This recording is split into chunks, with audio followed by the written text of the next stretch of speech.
Welcome, ladies and gentlemen. My name is Alvin, and I'm going to talk about rotator cuff tears. The rotator cuff is a group of muscles in the shoulder joint, and it's best remembered by the acronym SITS, or SITS for short, and stands for, in no particular order, supraspinatus, infraspinatus, teres minor, and subscapularis. Their function is to rotate the humerus and to lift the arm. The causes of rotator cuff tears are sixfold. The first two are the most common. Trauma, which includes falls or blows to the shoulder, like what happens to athletes, most common. Age-related degeneration to senior citizens, and less common are impingement syndrome and scapular instability, which are inherent risk factors. And less known are poor blood supply and elevated lipid levels.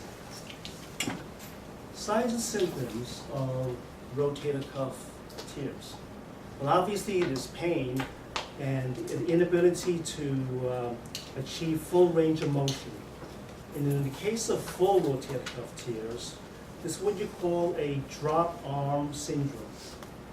When the arm is lifted, it literally drops. There's no strength because the tendons and muscles of the shoulder rotators are literally torn. Why is physical therapy necessary? Physical therapy is the first choice of non-invasive treatment for tears because it prevents the likelihood of surgery, and it is successful, statistically speaking, in over 90% of cases. Some of the treatments for physical therapy include exercises, range of motion movements, stretching, and other postural and strengthening movements. If physical therapy and non-invasive exercises do not work, the last resort is surgery. And in the case of surgery, there are three main types. The most conventional, which is open repair, which the shoulder is opened, and conventional surgery is performed, the tendons are reattached in the shoulder. Mini open repair is an intermediate kind in which an arthroscope, a camera is inserted, a small incision is made. Finally, the most advanced is the arthroscopic repair, and that combines the best of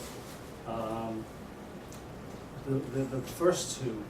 Small incisions made, small cameras inserted, and advanced surgical equipment is used to perform the reattachment of the rotators.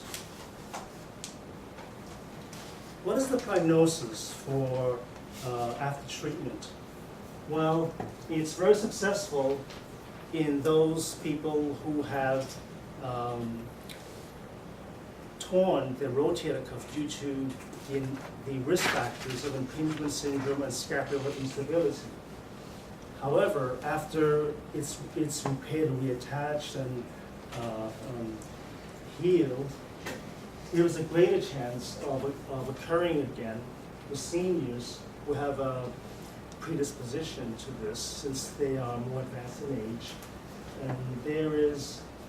And for those who have an increased tear size, like full rotator cuff tears, and patients with more risk factors. Thank you very much for listening to my presentation.